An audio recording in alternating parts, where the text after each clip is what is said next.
ये किस शंकराचार्य ने कहा कि जो राम को नहीं भजता वो क्षमा? ये राम भद्राचार्य बाबा, जिनकी आंख की तो वापसी होती है। ये शंकराचार्य नहीं है सर, अच्छा, इन्होंने सॉरी, ये ये स्वघोषित हैं, ये अच्छा, स्वघोषित जगत गुरु हैं, ये शंकराचार्य नहीं है। जगत गुरु। हाँ हाँ हाँ, क्योंकि सॉरी। शंकराचार्य की परिभाषा में कोई विकलांग व्यक्ति शंकराचार्य बन ही नहीं सकता। आप ही के पुराण में लिखा हुआ है कि ब्रह्मा जी ने जो है सरस्वती से विवाह कर लिया, सरस्वती उन्हीं की पुत्री थी। तो पिता और पुत्री की संतान हम सब लोग हैं, जिसमें वो जो है मनु पैदा हुए, और उन्होंने मनु के लिए शत्रुपा जो है हाथ के मैल से पैदा किया, तो वो भी उन्हीं की संतान मानी जाती है।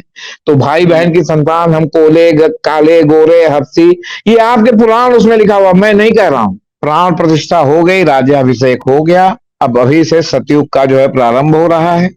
इसलिए जो है आपसे भी मैं कह रहा हूं और खुद भी कह रहा हूं कि अब जो है वो सब लोग बराबर रहेंगे। अब कोई जो है किसी से छोटा बड़ा नहीं रहेगा, और जो है वो दूध गंगा जी में डालो गिलास, वैसे निकालो दूध पी लो। तो बहुत से लोग ईश्वर के नाम की शपथ लेते हैं, बहुत से लोग संविधान की शपथ लेते हैं, जबकि लोकतंत्र में ईश्वर से ज्यादा महत्व संविधान का है, कि संविधान ही बाइबिल, गीता, कुरान, रामायण या जो भी आपका धर्म ग्रंथ हो, उसका जो है वो देश को चलाने के लिए, किसी भी देश को चलाने के लिए उसका संविधान ही सबसे प्रमुख है। ये जो राम मंदिर की प्राण प्रतिष्ठा है, अगर संविधान सम्मत है, तो जिसने ईंट की शिला रखी थी, जो चौपाल का नाम आपने बताया, वो भी आज मुख्य पुजारी हो सकते थे। मुर्मू जो राष्ट्रपति हैं देश की, वो भी मुख्य पुजारी हो सकती थी। आरएसएस जो है चाहता है कि टोटल हिंदुत्व के नाम पर सारे हिंदू एकत्र हो जाएं, चाहे वो दलित हो, चाहे वो सवर्ण हो, चाहे वो ओबीसी हो, चाहे वो मध्यम जातियों के लोग हो, चाहे जो हो, लेकिन वो सब एकत्र होने का संघ ने पूरा प्रोग्राम चला रखा है। लेकिन जब मामला हिंदुत्व हिंदुत्व कर्मकांड का आता है, तो वहां शास्त्र जो है वो आगे आ जाता है। अंधे जो है वो जो राम भद्राचार्य जो राष्ट्रीय अंधे हैं इस समय, उनकी जो है दोनों नेत्र के जो है वो क्या, जो 2 साल की उम्र में चले गए थे, वो वापस आ गई होगी। 15 लाख रुपया आता होगा हमारे खाते में, आज तो बैंक वैंक सब बंद है, खुलेगा कल तो पता चलेगा, 15 लाख विद इंटरेस्ट खाते में जमा हो गया होगा। तो इस कहने का मतलब है कि भाई आज से सतयुग शुरू हो गया है, अब भाई भाई का गला नहीं काटेगा।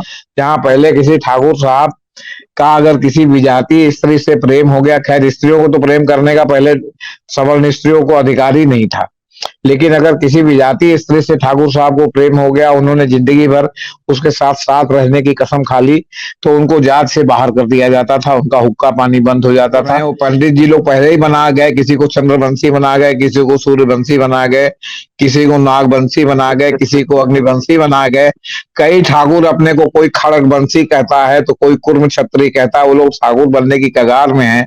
जिस दिन ठाकुर उनके यहाँ शादी ब्याह करना शुरू कर देंगे, उस दिन समझ लीजिए कि उनका भी ठाकुरीकरण हो जाए।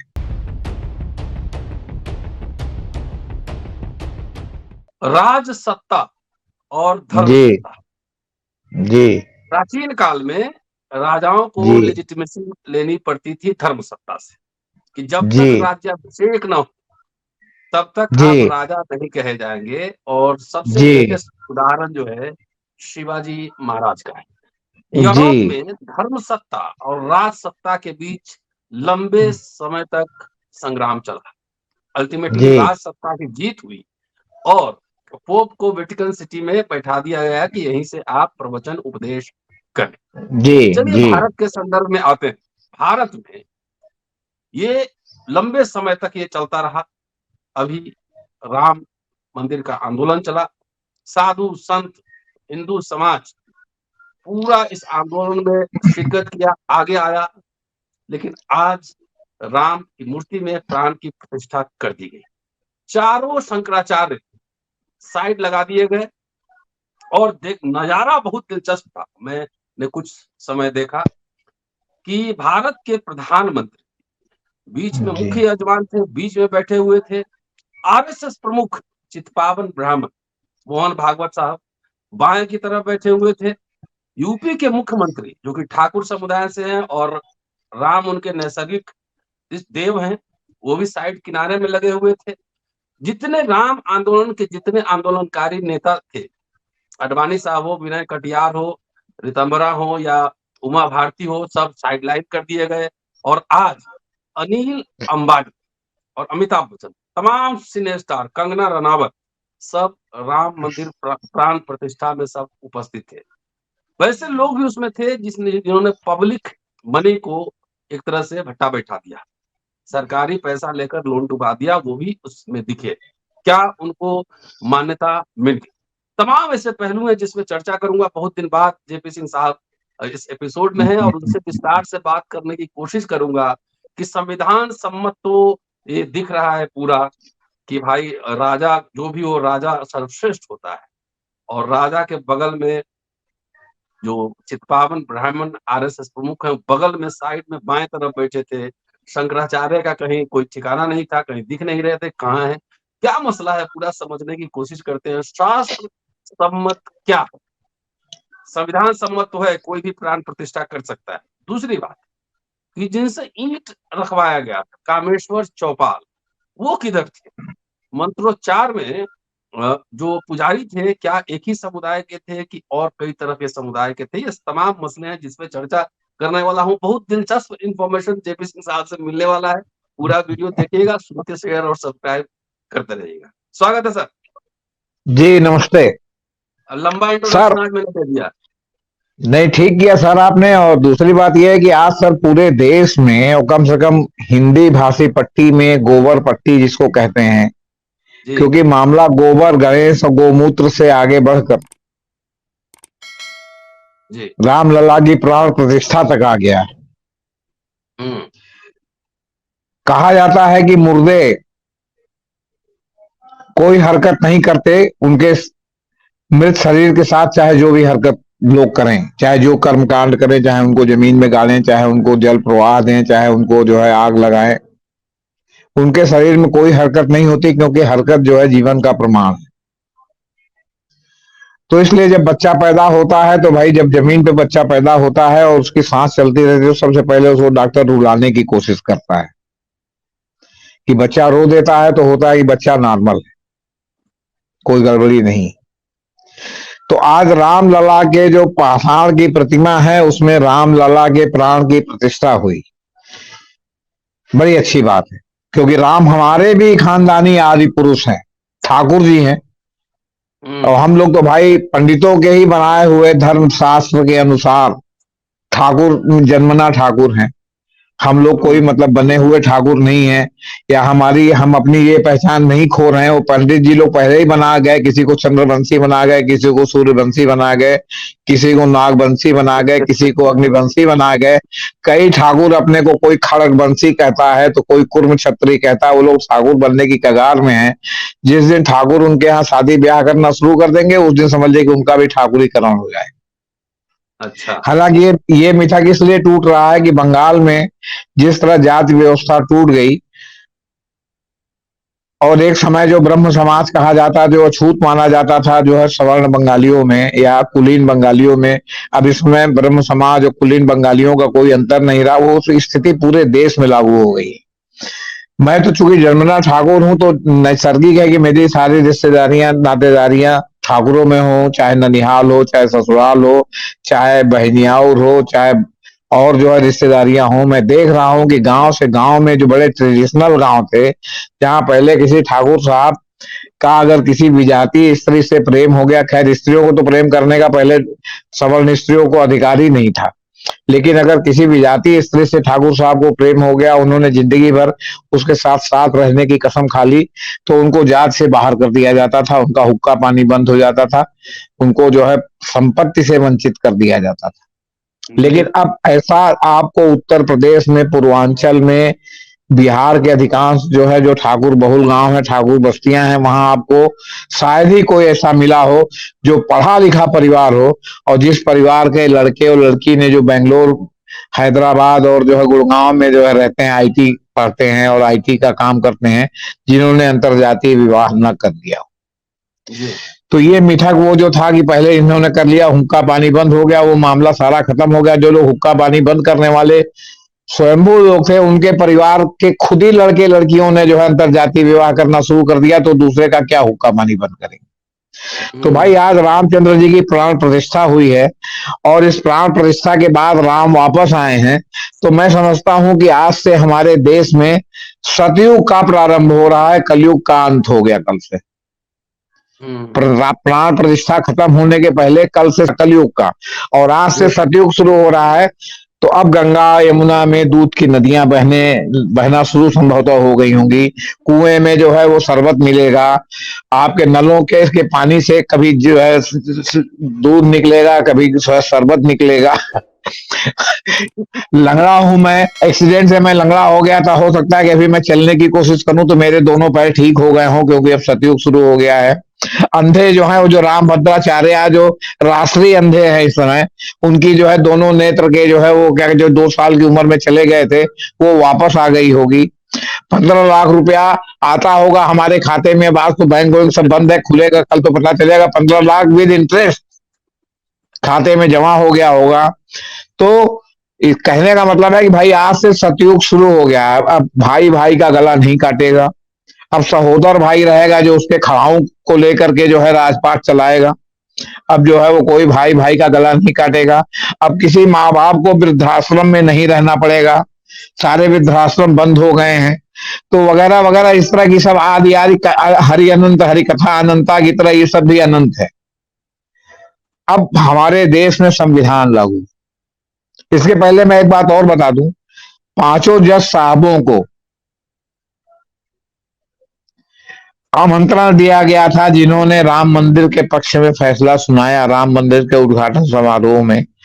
3 जज साहब, रंजन गोगोई, अब्दुल नजीर और जस्टिस बोबोड़े ने तो अपनी व्यस्तताएं अन्यत्र, हालांकि रिटायर हो गए हैं, उन्होंने अपनी अन्यत्र व्यस्तताएं बता करके, और नजीर साहब तो गवर्नर हैं आंध्र प्रदेश के, उन्होंने जो है बता करके आने से इनकार कर दिया है।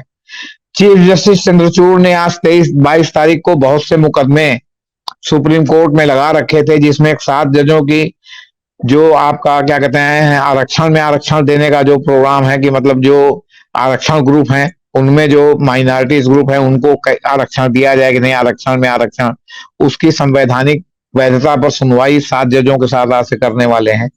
तो उनको भी आमंत्रण था, उन्होंने तो मना कर दिया। 3 जजों ने ऐसे मना कर दिया। एक जो है जज साहब जो अशोक भूषण जी थे, जो इस समय कंपनी लॉ ट्रिब्यूनल के चेयरमैन हैं, वो जो है वहां पर अयोध्या में दर्शन करने उन्होंने घोषित रूप से कहा कि वो जाएंगे। तो आज उन्होंने इस बात को विंडिकेट कर दिया कि कभी न कभी कहीं न कहीं संगम सरनाम वो या उनका परिवार रहा है। बाकी लोगों ने तो किसी न किसी बहाने जो है जाने से जो है मतलब मना कर दिया, लेकिन वो आज वहां पर गए हैं, क्योंकि उनको भी स्वर्ग का रिजर्वेशन चाहिए। तो संविधान सम्मत और शास्त्र सम्मत, देखिए हिंदुत्व की बात जब भी होगी तो मनुस्मृति की बात होगी। आरएसएस जो है चाहता है कि टोटल हिंदुत्व के नाम पर सारे हिंदू एकत्र हो जाएं, चाहे वो दलित हो, चाहे वो सवर्ण हो, चाहे वो ओबीसी हो, चाहे वो मध्यम जातियों के लोग हो, चाहे जो हो, लेकिन वो सब एकत्र होने का संघ ने पूरा प्रोग्राम चला रखा है। लेकिन जब मामला हिंदुत्व हिंदुत्व कर्मकांड का आता है तो वहां शास्त्र जो है वो आगे आ जाता है। संविधान पीछे रह मुझे जाता है। संविधान पीछे रह जाता है। मुझे याद है कि पहले जैसे जिस गांव का मैं रहने वाला हूं, या जो छावनी है हमारी, हम लोगों का गांव तो गंगा ने कई बार काट दिया। उस गांव में अब वो गांव ओबीसी वापस माने आ आप, जाएंगे सर। नहीं वो, हाँ, गांव भी वापस आ जाएंगे। वो तो अपनी जगह पर है। हमारा कहना है कि उस गांव में ओबीसी और दलितों की अच्छी खासी आबादी है। और मैं देखता था कि उनके यहाँ कोई मर गया तो उनकी तेरही उरही में पंडित जी जाकर के कोई कार्यक्रम नहीं करते थे, चाहे दलित हो या चाहे ओबीसी हो। उन लोगों का सब एक अलग ही ढंग से होता था। लेकिन वो नौ ब्राह्मण जो है बनते जा रहे हैं, पंडित जी लोग दक्षिणा लेने के लिए उनके यहाँ भी जाके पूरा कर्मकांड करा रहे हैं। तो अब सवाल इस बात का है कि जो कर्मकांड में जो मनुस्मृति का मामला है, आप शास्त्र का पालन कर रहे हैं, तो आप उसका पालन करेंगे या संविधान का पालन करेंगे? आप सबरीमाला मंदिर में संविधान का पालन क्यों नहीं करते? जहां आप दक्षिण भारत के तमाम मंदिरों में, उत्तर भारत के तमाम मंदिरों में जहां आप तथाकथित अछूतों को जाने से रोकते हैं, तो उसका पालन आप करते हैं ना। तो ये क्या है? ये जो राम मंदिर की प्राण प्रतिष्ठा है, अगर संविधान सम्मत है, तो जिसने ईंट की शिला रखी थी, जो चौपाल का नाम आपने बताया, वो भी आज मुख्य पुजारी हो सकते थे। मुर्मू जो राष्ट्रपति हैं देश की, वो भी मुख्य पुजारी हो सकती थी। जो रामनाथ कोविंद अब जो है राष्ट्रपति नहीं रहे, उनको भी जो है आप बुला करके मुख्य पुजारी बना सकते थे। या बीच में जैसे हल्ला हुआ कि अनिल तिवारी नाम के कोई व्यक्ति हैं जो पति पत्नी सहित मुख्य यजमान रहेंगे, अब आज जो फोटो दिखाई पड़ रहे उसमें अनिल तिवारी जो है पति पत्नी नहीं दिखाई पड़ रहे।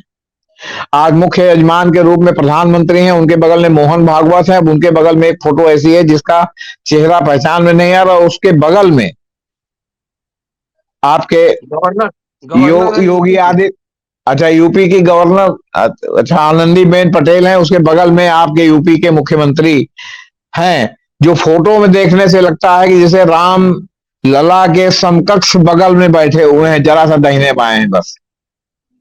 अब सवाल है कि अगर आप वर्ण व्यवस्था से चलेंगे और मुख्यमंत्री योगी आदित्यनाथ के भाव से चलेंगे, तो योगी आदित्यनाथ पहले ही पब्लिकली ऑन कैमरा एक्सेप्ट कर चुके हैं या दावा कर चुके हैं कि वो ठाकुर हैं, और ठाकुर जाति के भगवान के जो जाति है, उस जाति के जो है वो क्या कहते हैं बंदे हैं।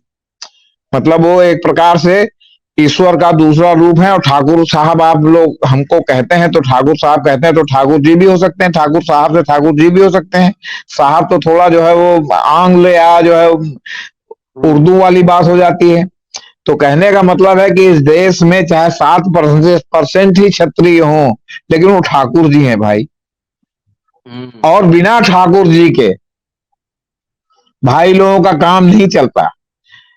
हाँ, ठाकुर जी लोग से चाहे कोई कितना बैर रखे, चाहे कोई कितना जलन रखे, चाहे जितना भी अतीत की वजह से उनको गालियां दे, लेकिन प्रसाद चढ़ा के और प्रसाद का भोजन करने के लिए ठाकुर जी की आज भी उतनी ही आवश्यकता है जितनी आदिकाल में रही होगी, या जब से ये व्यवस्था बनी है तब से रही होगी। तो ठाकुर जी फिर से एक बार मंदिर में प्रतिष्ठित हो गए। सतयुग आ रहा है सर।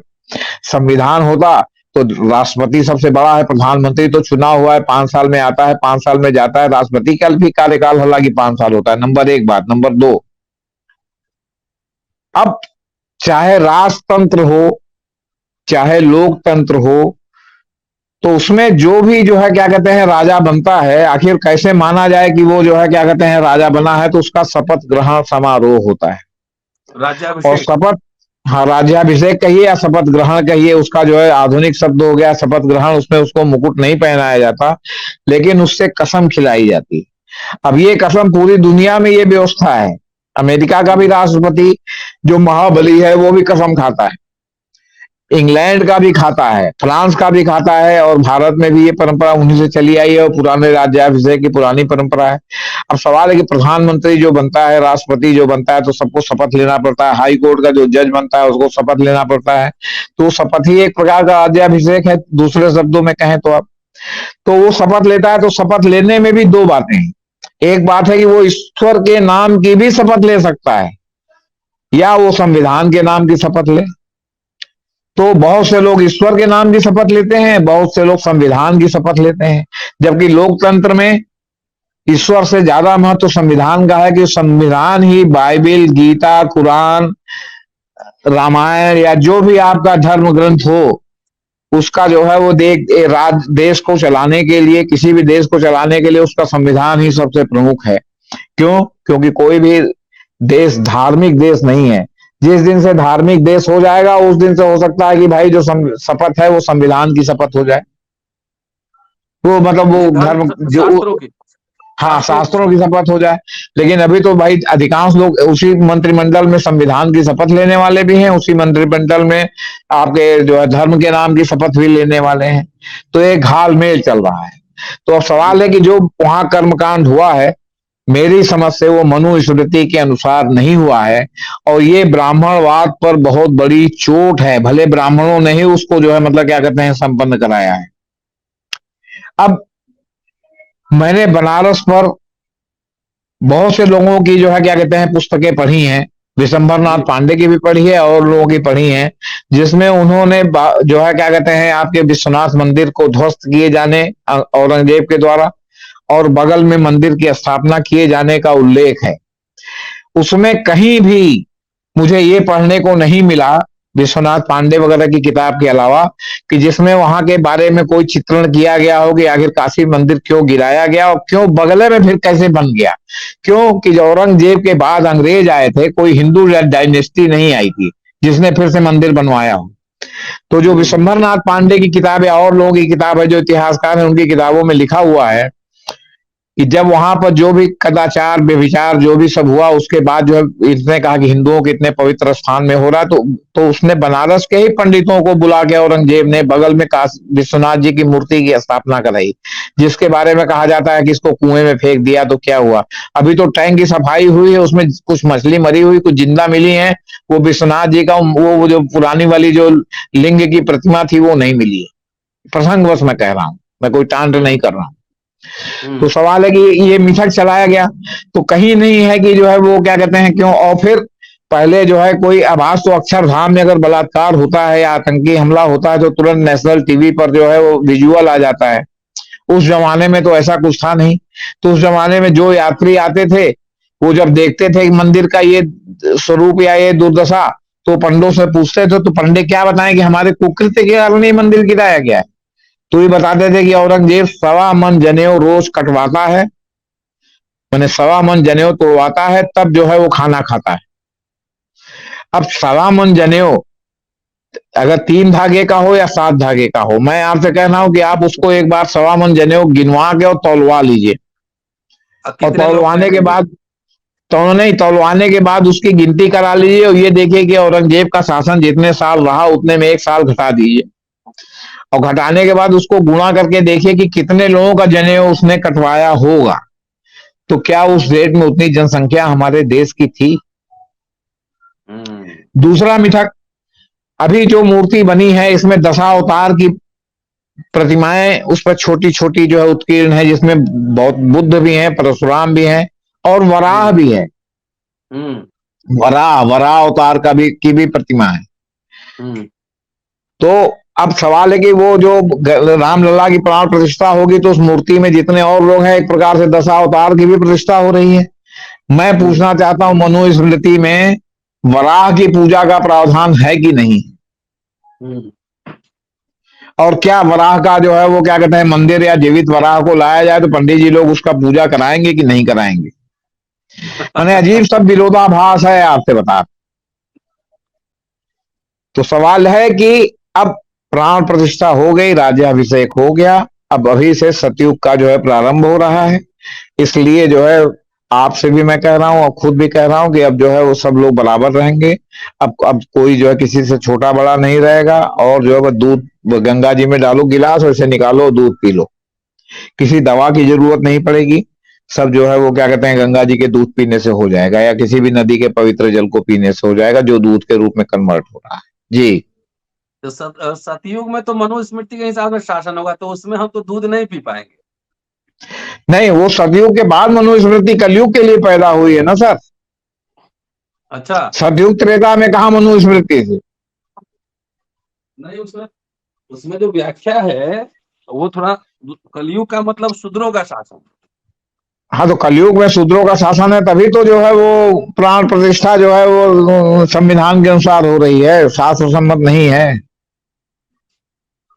अच्छा, ये एक सवाल सर जी कि मोदी जी हमारे प्रधानमंत्री जी ओबीसी कैटेगरी में हैं और घाची समुदाय के हैं, जो कि वणिक समुदाय कह लीजिए ओबीसी कैटेगरी में है। धर्म शास्त्रों में जो मुख्य यजमान बनने का प्रावधान जो है ओबीसी शूद्र वर्ग के लिए नहीं। तो क्या मोदी जी ने जो धर्मशास्त्र और मनुस्मृति का जो प्रावधान है उसको ठेंगा दिखा दिया है, उसको अटैक किया है और संविधान को स्थापित किया है? नंबर एक। नंबर दो, कि जो धर्म के मतलब एक तरह से रक्षा करने वाले मोहन भागवत जी बगल में बैठे हुए हैं। पहले कमल मोदी जी ने चढ़ाया है राम जी के चरणों में, भागवत जी बाद में चढ़ाए हैं, उसके बाद योगी जी चढ़ाए हैं तीसरे नंबर पर, तीसरे या चौथे नंबर पर। तो क्या संविधान और शास्त्र के बीच में जो है ये क्या क्या घालमेल है? क्या राज सत्ता ही सबसे ज्यादा ताकतवर है जहां की धर्म सत्ता को झुकना पड़ता है? जी। देखिए, आप इतिहास के प्रोफेसर हैं और आप इतिहास हमसे बेहतर जानते हैं। हमने अच्छा। तो जो स्वाध्याय से पढ़ा है हम सिर्फ उतना जानते हैं। उस स्वाध्याय के अनुसार जब पेशवा जो पहले वाले हुए थे बाल कृष्ण भट्ट, वो कोंकण से आकर के और भोसले परिवार में जो है प्रतिष्ठित हुए और पहले पेशवा बने, तब तक जो है महाराष्ट्र के ब्राह्मण उनके यहाँ भोजन नहीं करते थे। वो उनके पद प्रतिष्ठा और पैसे के बाद उन्होंने उनको स्वीकार किया, जो कालांतर में चित्त पावन ब्राह्मण के रूप में जो है प्रतिष्ठित हुए। गूगल बाबा तो यही दिखाते हैं। मैंने जी। पहले भी कहा कि अगर मैं गलत हूं तो गलत हो सकता हूं, क्योंकि मैं इतिहास का छात्र नहीं हूं। तो ये बात मेरा ख्याल से चित्त पावन नहीं भूले होंगे कि ब्राह्मण उनको ब्राह्मण नहीं मानते थे। तो वो कहीं ना कहीं भीतर से जो है वो ब्राह्मण धर्म को पलीता लगाने पर जो है लगे हुए हैं। अब उसको चाहे आप सत्ता में बने रहने का प्रयास कहिए या जो है उनकी जो है क्या कहते हैं राजनीतिक मजबूरी कहिए, नतीजा ये है कि आज अगर मनुस्मृति के हिसाब से होता तो ये प्राण प्रतिष्ठा सबसे निकटतम व्यक्ति जो प्राण प्रतिष्ठा का हकदार था वो जो है योगी आदित्यनाथ थे, जो संयोग से जहां मंदिर बन रहा उस प्रदेश के मुख्यमंत्री ही नहीं है। एक गोरक्षा पीठ जो है, जो आपका क्या कहते हैं गोरख पीठ, वो है, हाँ गोरखपुर में, उसके जो है वो पीठाधीश्वर हैं और क्षत्रिय शरीर है जन्मना। तो उनको मौका नहीं मिला। ये संविधान सम्मत हो गया कि प्रधानमंत्री, अब जैसे देखिए प्रसंग बस बताएं, जैसे प्रयागराज में माघ मेला, कुंभ मेला, अर्ध कुंभ मेला जो भी शुरू होता है उसके लिए सबसे पहले गंगा की पूजा अर्चना होती है। और उस पूजा अर्चना में अगर कोई मुस्लिम डिस्ट्रिक्ट मजिस्ट्रेट भी हुआ, कोई मुस्लिम, कोई दलित, किसी भी उसका वो डिस्ट्रिक्ट मजिस्ट्रेट के रूप में जाके सपत्नीक मंत्रोच्चार के बीच में गंगा की पूजा करता है, क्योंकि ये माना जाता है कि ये डीएम साहब पूजा करते हैं। वो पद के अनुसार पूजा है, उसमें जो व्यक्ति पीछे बैठा हुआ वो किस धर्म का ये महत्व नहीं रखता। तो मेरा ख्याल है कि भाई ये तो संविधान सम्मत है। तो ये संविधान सम्मत है तो ये जो आपकी प्राण प्रतिष्ठा हुई है ये हमारे संविधान सम्मत है और संविधान सम्मत होने के नाते मैं इसका स्वागत करता हूं जी। लेकिन अगर कर्मकांड के आधार पर आप आएंगे, शास्त्र के हिसाब से, शास्त्र के हिसाब से, कर्मकांड के हिसाब से, तो ये भाई शास्त्र सम्मत नहीं है। क्यों? क्योंकि अगर संविधान सम्मत है तो जिन पुजारियों ने ये प्राण प्रतिष्ठा कराई उसमें सर्वधर्म समभाव के अनुसार दलित ओबीसी वर्ग के भी पुजारी होने चाहिए थे, जो कि नहीं है। जो कि जो है आपके शास्त्र सम्मत पुजारी हैं, तो फिर तो जिसने प्राण प्रतिष्ठा की वो भी शास्त्र सम्मत होना चाहिए, ऐसा मेरा मानना है। मैं किसी भी चीज को इन टोटो मानने के लिए तैयार हूं। मैं इसके लिए तैयार नहीं हूं कि जहां आपको सूट करे वहां पे अपने पुत्र पुत्री का विवाह करना हो वहां आप हिंदू कर्मकांड, हिंदू धर्मशास्त्र के अनुसार विवाह करें, और जहां आपको पिताजी माताजी की 13वीं और 10वीं करनी हो वहां त्रिरात्रि, एक रात्रि, 5 रात्रि, 7 रात्रि, 10 रात्रि, 13 रात्रि वाली आप जो है आर्य समाज या जो और हिंदू धर्म में तमाम जो है गायत्री परिवार वगैरह वगैरह पैदा हो गया है, जो बहुत संक्षेप में सब कार्यक्रम करा देता है 1 दिन 2 दिन में। तो वहां आप आर्य समाजी हैं तो आर्य समाजी ही रहिए। आप जो है वो गायत्री परिवार है तो गायत्री परिवार ही रहिए। आप अगर आसाराम के अनुयायी हैं कि उनके फोटो के सामने आप एक लड़के लड़की का विवाह करा देते हैं और मान लेते हैं तो आप आसाराम ही रहिए। आप एक हाल मेल क्या है कि जहां मन करे वहां शास्त्र सम्मत हो जाए, जहां मन करे वहां आप आसाराम हो जाए, जहां मन करे आप जो है आर्य मतलब वो मतलब जो सुविधा हो तो आर्य समाजी हो जाए, और जहां न सुविधा हो वहां आप 13 दिन का कर्मकांड करने लगे। अब आर्य समाज में 13वीं के भोज का जो है जो मृत्यु भोज है उसका कोई प्रावधान नहीं है। आपने 1 दिन या 3 दिन में जो भी करा लिया उसी दिन हवन फोन करके वो कार्यक्रम समाप्त कर देते हैं। लेकिन आपने अपने को उस जो है दंड कमंडल से और अपने को वलकल वस्त्र से मुक्त रखने के लिए तो आर्य समाजी ढंग से करा लिया, या आपने गायत्री परिवार वाला करा दिया। लेकिन अब आपको समाज में भी रहना तो आप 13 दिन वाला 13 ही भी कराते हैं। मैं इसका सख्त खिलाफ हूं। या तो आप उनका मानिए या तो आप उनका मानिए। ये सुविधाजनक नहीं है कि जहां आपको सुविधा हो वहां वो मान लीजिए, जहां सुविधा हो आप वहां वो मान लीजिए। तो इस समय हमारा पूरा देश सुविधा के साथ से चल रहा है, ठाकुर सुहाती से चल रहा है। यहाँ भी ठाकुरे साहब आ गए आपके बता रहे। आपका हाँ। जलवा है सर। नहीं, अब हमको तो लोग ठाकुरे नहीं मानते, हमको तो विद्रोही मानते हैं। तो यहाँ ठाकुर जी की दुकान बहुत दूसरी दूसरी खुली है सर हमारी। हमारे यहाँ कोई सर ठाकुर जी की दुकान नहीं। एक दो सवाल और मेरे जहन में चल रहा है जी जी। कि 4 शंकराचार्य विरोध उन्होंने जताया, वो सब साइड लाइन लगा दिया कि एक शंकराचार्य कह रहे हैं कि जो राम को नहीं जपता वो चमार है। तो 33 करोड़ देवी देवता में 32 करोड़ 99,99,999 देवी देवता को मानने वाले, कुछ कृष्ण को मानते हैं, शिव को मानते हैं, कई धर्म के लोग हैं, कई पंथ के लोग हैं। तो इसको कैसे देखा जाए? ये बाबा का पॉलिटिकल स्टेटमेंट है, ये जाति को बोल रहे हैं कि वैसे सब 32 करोड़ से ज्यादा जो भजने वाले हैं, इसमें इसमें भैरव बाबा भी है, भैरव बाबा, देखिए दुर्गा सर, भी है, काली भी है। ये किस शंकराचार्य ने कहा कि जो राम को नहीं भजता वो चमार?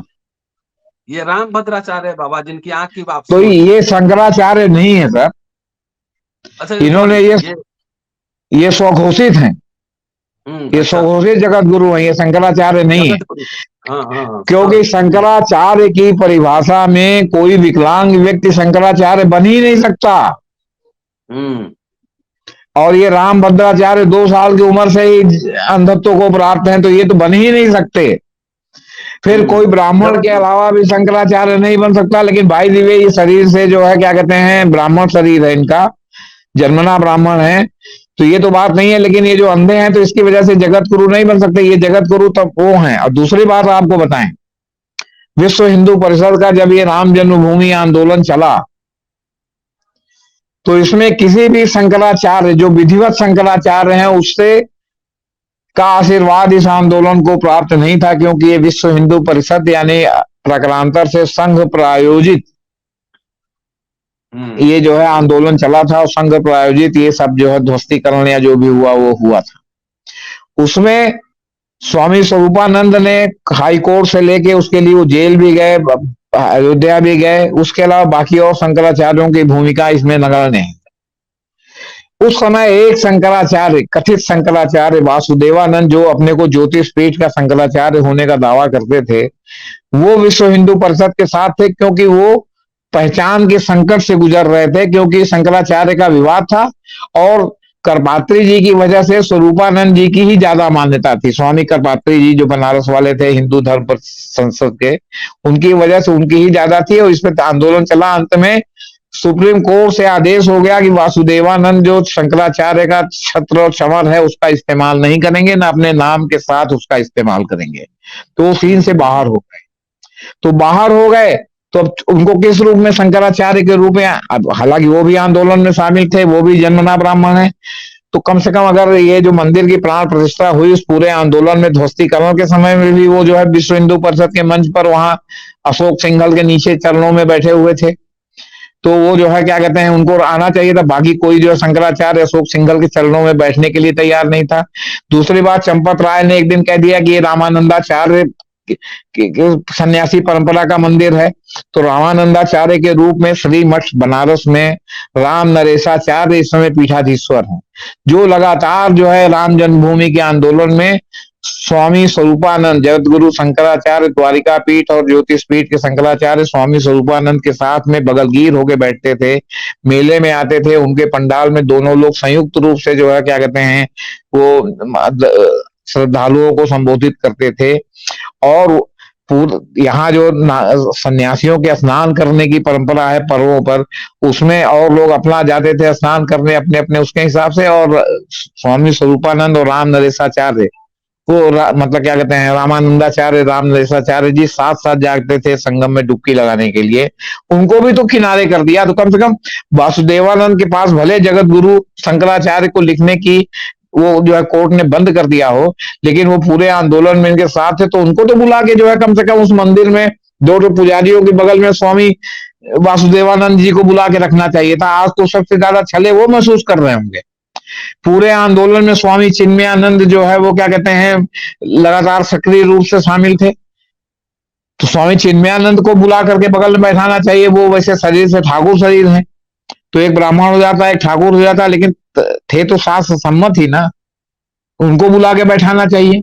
तो सवाल ये नहीं है, यहाँ तो ये लोग दूध की मक्खी की तरह लोगों को। साहब सर चिन्मयानंद वही जिनके बारे में कुछ विवाद हुआ था, वही। वो चाहे जो जो विवाद हुआ, लेकिन अदालत से सजा तो नहीं मिली है ना।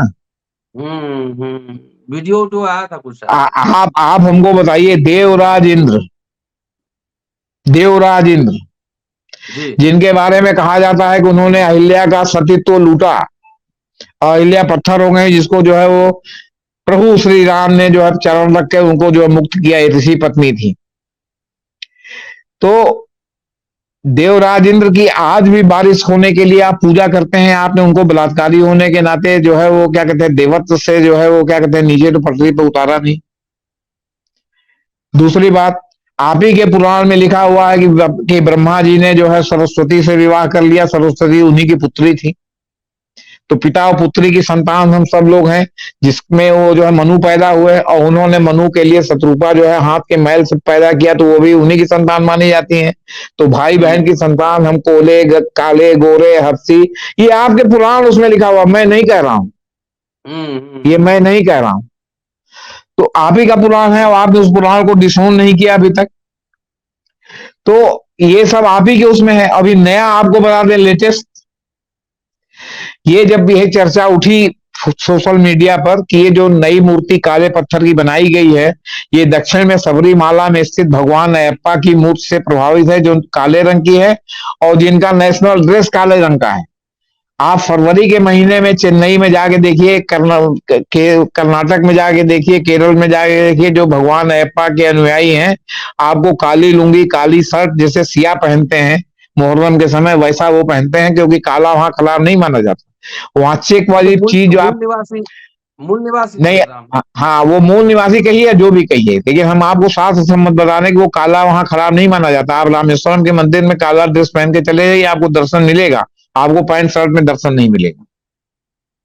आप कन्याकुमारी के मंदिर में चले जाइए, आप काला रंग पहने रहेंगे तो भी आपको दर्शन मिलेगा, इसलिए कि काले रंग को वहां खराब नहीं माना जाता। और पूरे उत्तर भारत में काले रंग को अशुभ माना जाता है। यहाँ शादी ब्याह में साड़ी लहंगा ये सब भी देते हैं, तो उसमें देखते हैं दुपट्टा कि उसमें काला रंग तो नहीं है। लड़के को जो सूट दहेज में लोग देते हैं उत्तर भारत में, उसमें भी देखते हैं कि काले रंग का नहीं रहना चाहिए, नीले रंग का हो, कत्थई रंग का हो, किसी रंग का हो, न उसमें काली पट्टी होनी चाहिए। खैर उस काले रंग का जो है मामला। अब अयप्पा का जो है, अब हमने कहा कि भाई देखें आखिर अयप्पा है कौन। तो आप अगर अयप्पा जो है गूगल पर डाल के देखिए, आपको तमाम भारतवर्ष की तमाम साइटें मिल जाएंगी जो बताएंगी कि विष्णु ने एक बार मोहिनी रूप रखा था और शिव उन पर मोहित हो गए। आगे वाला थोड़ा संस्कृति टाइप की चीजें लिखी हुई, इसलिए मैं नहीं कहूंगा, और उसी के पुत्र हैं अयप्पा। तो अगर दो पुरुषों के ही पुत्र अयप्पा हैं तो इनको आप क्या कहेंगे सर? मैं अयप्पा के प्रति मेरी कोई श्रद्धांजलि नहीं है, मेरी श्रद्धा वो है, मतलब श्रद्धा है।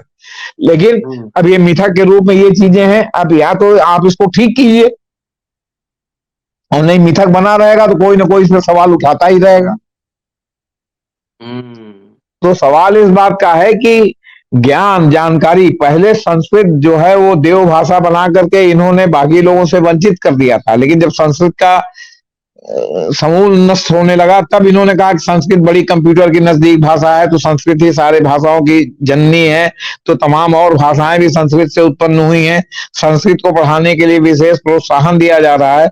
आपने इतने दावे किए कि संस्कृत में जो है वो क्या कहते हैं आपकी वैदिकी से लेकर के और हवाई जहाज बनाने तक की टेक्नोलॉजी उपलब्ध है, उसको लोग विश्वव्यापी अध्ययन होने लगा, उसका अनुवाद होने लगा, तो संस्कृत की तमाम चीजें जो है उभर करके सामने आ रही हैं, जिसमें जो है वो क्या कहते हैं जालंधर की पत्नी के साथ भगवान विष्णु के बलात्कार का भी आख्यान है, सरस्वती के साथ ब्रह्मा जी के विवाह का भी आख्यान है, शत्रुपा और मनु के पैदा होने का भी आख्यान है, और भगवान अयप्पा के भी उत्पन्न होने का आख्यान है। ये मैं नहीं कह रहा हूं, ये सब आप ही के साहित्य में लिखा हुआ है। तो अब इसकी व्याख्या आप कीजिए। मैंने एक बार प्रयागराज में तमाम मेले, माघ मेले में, कुंभ मेले में और आपके क्या कहते हैं अर्ध कुंभ मेले में तमाम यहाँ शंकराचार्य जी आते हैं। एक बहुत ही विद्वान शंकराचार्य जी, वो बहुत पढ़े लिखे, जिनको मैं मानता रहा हूँ, अभी भी मानता हूँ।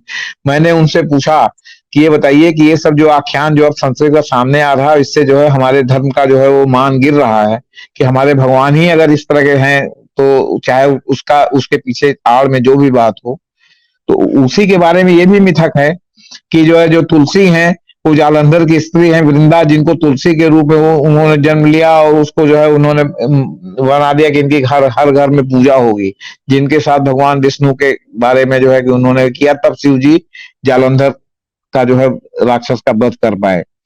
तो तो ये क्यों है? इससे हमारे धर्म का मान गिरता है। तो बोले कि भाई ये जो बीच में बौद्ध काल था, ये था, उन्होंने हमारे धर्म ग्रंथों को दूषित कर दिया।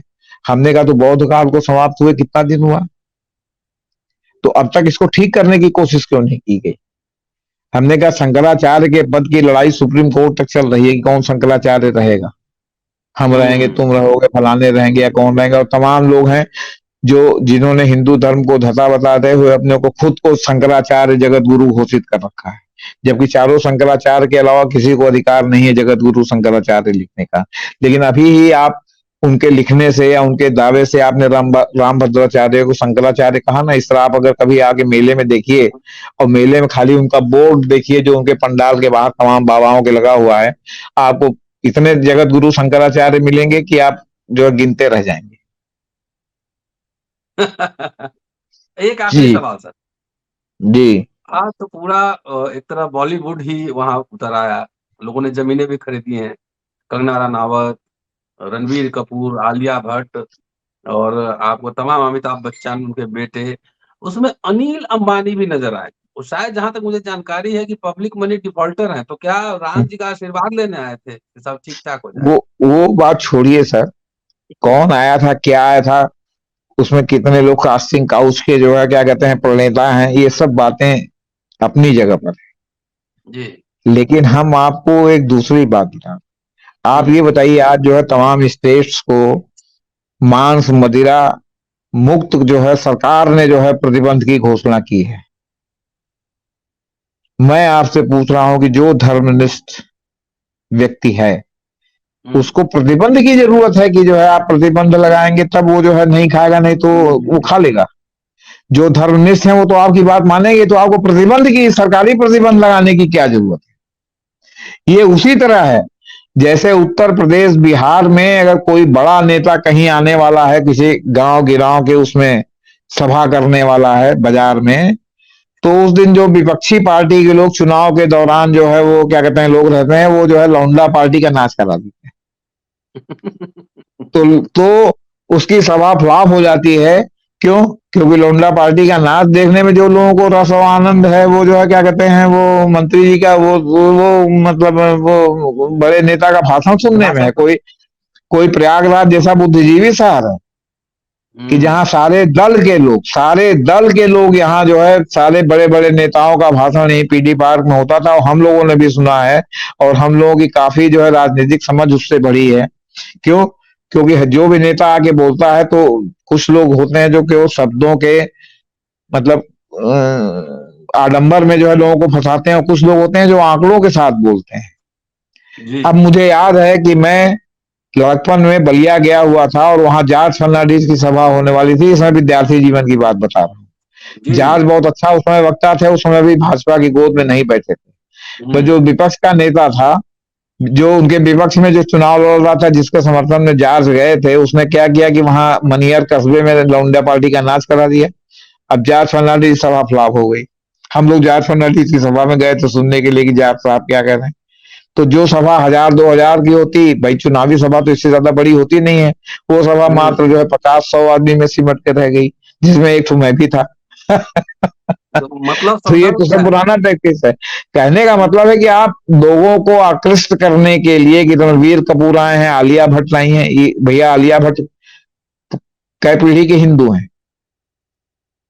आलिया भट्ट की माँ मुसलमान है, वो आलिया भट्ट के पिता जो है मुस्लिम और ब्राह्मण की संतान है। भट्ट की जो है जो उनकी माँ मुस्लिम थी, और उसकी लड़की है आलिया भट्ट ब्रिटेन की नागरिक है, और रणवीर कपूर साथ आई हैं।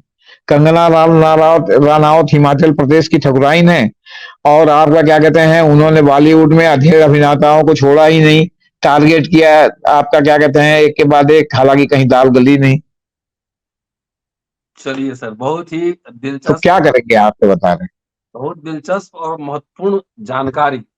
पूरा वीडियो देखिएगा। सतयुग शुरू, राम हैं। जी। भद्राचार्य की आंखों की वापसी होगी। सुनते जी। रहिए, शेयर और सब्सक्राइब करते रहिए। शुक्रिया, शुक्रिया सर, थैंक यू। जी सर, नमस्ते।